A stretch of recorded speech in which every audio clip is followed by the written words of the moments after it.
Assalamualaikum warahmatullahi wabarakatuh. Perkenalkan, nama saya Anissa Jana dengan NIM 24030264550.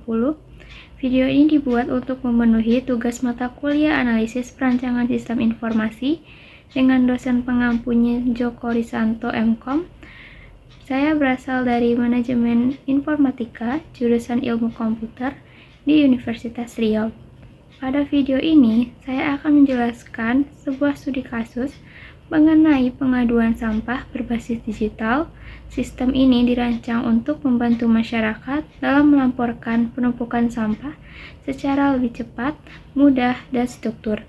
Selain itu, sistem ini juga membantu petugas kebersihan dan admin dalam memverifikasi, menangani, serta memantau laporan sehingga proses penanganannya selesai. Dalam proses perancangan sistem ini, saya menggunakan beberapa tools pendukung, salah satunya yaitu Bizagi Modeler untuk membuat BPMN atau Business Process Model and Notation sebagai gambaran alur dari proses sistem yang dirancang. Sekian pembukaan dari saya, selamat menyaksikan video berikutnya. Baiklah, langkah awal kita dalam pembuatan BPMN untuk kasus yang kita buat. Yang pertama akan muncul tampilan seperti ini. Ada tulisan proses 1 dengan tabelnya. Langkah pertama, kita ubah tulisan proses 1 ini menjadi Waste Accumulation Tracking. Setelah kita buat seperti ini, nama judul yang sistem kita akan buat. Selanjutnya kita ambil lagi line baru untuk membuat nama-nama aktor yang akan kita bikin di dalamnya. Itu ada 4, jadi saya akan masukkan sebanyak 4 line. Line 2, line 3, dan line 4. Masing-masing line ini kita ubah menjadi nama-nama aktor yang akan kita buat. Yang pertama itu ada masyarakat.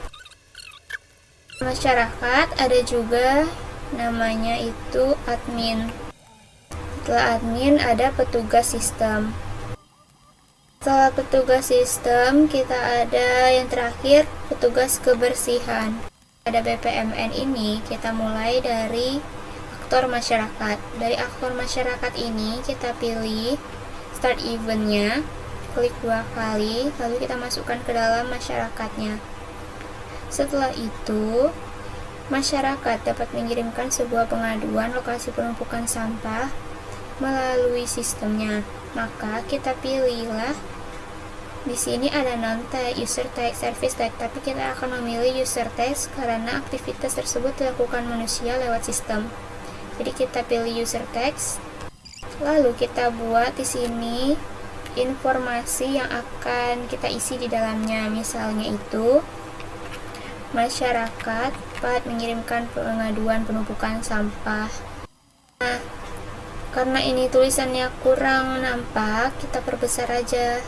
Setelah itu, untuk memperjelas aktivitas dari mulainya ke masyarakat ini, kita menggunakan anak panah atau tanda panah ini untuk memperjelas aktivitasnya. Setelah masyarakat dapat mengirimkan pengaduan penumpukan lokasi sampahnya berupa foto, maka admin itu dapat menerima informasi pengaduannya. Maka kita ambil anak panah menuju ke adminnya. Di admin ini kita pilih juga user text karena aktivitas manusia dengan melalui sistem, tidak manual. Maka kita dapat tulis di sini menerima laporan pengaduan. Setelah admin menerima laporan pengaduan, adminnya itu dapat mengirimkan secara otomatis melalui sistem ke email. Maka kita pilih yang service text karena dia mengirim melalui email.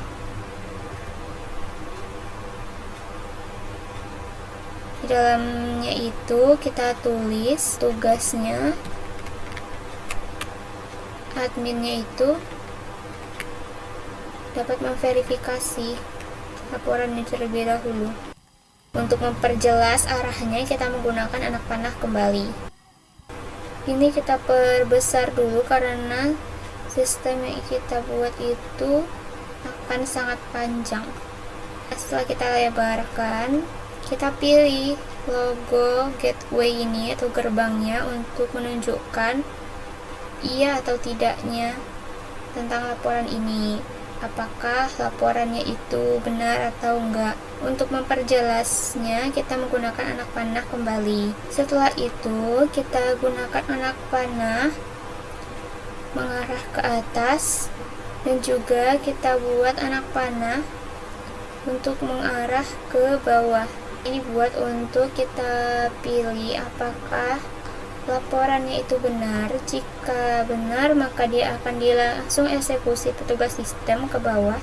Jika tidak benar, laporannya itu akan menuju ke atas, ke arah masyarakat, bahwa laporannya itu ditolak, maka sistemnya akan berhenti atau stop.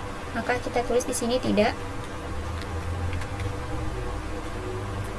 Dan di bawahnya itu iya. Setelah itu, kita ambil user text seperti biasanya, karena ini tidak dilakukan secara manual tapi menggunakan sistem. Dan kita tulis di sini laporannya itu ditolak. Setelah itu, kita buat pula tanda berhenti atau eventnya itu berhenti, tidak ada lagi lanjutan. Jika laporannya sudah ditolak, maka kita letakkan di samping sini. Dan kita ambil anak panah untuk memperjelas arahnya.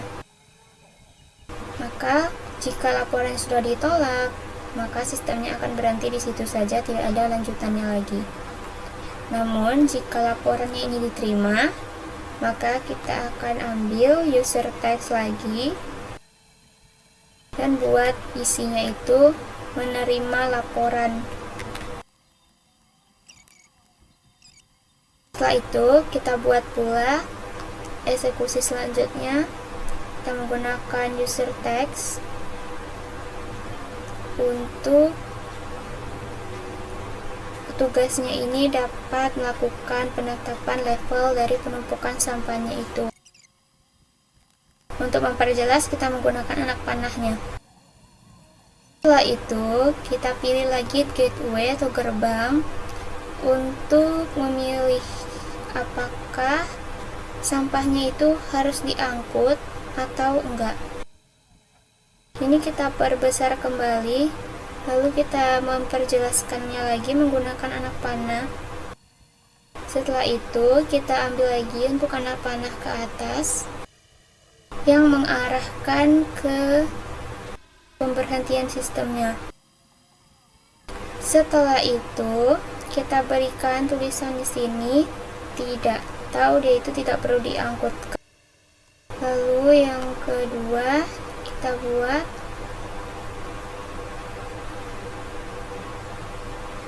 untuk pengeksekusian selanjutnya, yaitu iya, perlu diangkut. Letakkan di sini. Lalu kita tulis sistem mengirim notifikasi pengangkutan sampah. Sebelumnya, kita membuat sistem mengirimkan notifikasi pengangkutan sampah. Kita pilih sebelumnya itu menggunakan send text, karena dia mengirimkan. Untuk menerima, kita akan pilih receive text pada petugas kebersihannya. Dan untuk memperjelasnya, kita menggunakan panahnya, diarahkan dari sini ke bawah. Setelah itu, kita buat isiannya menerima notifikasi. Setelah petugas kebersihan menerima sebuah notifikasi untuk pengangkutan sampahnya, kita perbesar dulu lagi untuk tabelnya ini. Nah, kita ambil lagi yaitu send text, karena petugas kebersihan dapat mengirimkan sebuah laporan bahwa pengangkutan sampahnya itu setelah dijalankan. Jadi kita tulis di sini telah melakukan tugasnya dan mengirimkanlah sebuah laporan dalam bentuk notifikasi. Lalu kita perjelas menggunakan anak panahnya. Setelah dia mengirimkan sebuah laporannya itu, maka petugas sistemnya dapat menerima notifikasi atau menerima laporan tersebut. Kita pilih HSP tag-nya. Di sini sistem menerima laporan. Lalu kita perjelas menggunakan anak panah. Setelah sistem menerima sebuah laporan dari petugas kebersihan, maka petugas sistem dapat memperbarui sebuah status laporan pengaduannya. Maka kita ambil di sini user text karena ini hubungan antara manusia dengan sistemnya, aktivitas manusia dengan sistem. Maka kita buat di sini sistem memperbarui status akhir.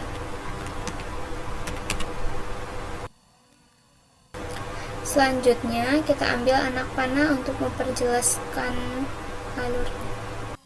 Setelah sistem memperbarui status akhirnya, maka selanjutnya masyarakat akan menerima sebuah poin dalam bentuk user text. Kita pilih poin ini adalah sebuah bentuk apresiasi kepada masyarakat atas kontribusinya. Dan kita perjelas menggunakan anak panah. Setelah itu, kita ambil logo berhenti karena aktivitasnya sudah selesai.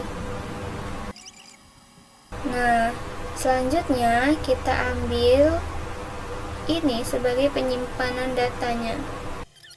Kita ambil ini. Jadi seperti inilah sistem yang akan dibuat dari kasus kita sebelumnya. Ada masyarakat yang mengirimkan sebuah laporan pengaduan berupa foto, lalu admin menerima laporan pengaduan. Setelah itu, petugas admin memverifikasi laporan apakah laporannya itu laporan iseng atau enggak. Jika laporannya ini benar sesuai yang diharapkan, maka dia akan dieksekusi ke bawah. Jika tidak, akan ditolak dan berhenti.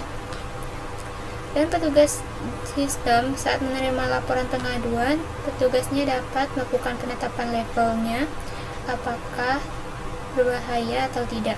Jika iya, akan mengirimkan notifikasi pengangkutan sampah dan akan menerima notifikasi dari petugas kebersihannya, akan menerima notifikasi, dan petugas kebersihan yang saat melakukan eksekusi dia akan mengirimkan laporan bahwa penumpukannya itu telah dieksekusinya, dan sistemnya akan menerima sebuah laporan, dan saat dia menerima laporan dia akan mengubah status akhir dari laporan tersebut. Dan saat pengubahan statusnya ini dilakukan, masyarakat akan mendapat sebuah poin untuk bentuk apresiasi atas kontribusinya, dan selesai pula sistem yang dibuat. Jadi inilah bentuk hasil dari sistem yang dibuat. Baiklah, sekian video dari pembuatan diagram BPMN. Selanjutnya yaitu use case diagram pada video berikutnya. Lebih dan kurang saya mohon maaf. Wassalamualaikum warahmatullahi wabarakatuh.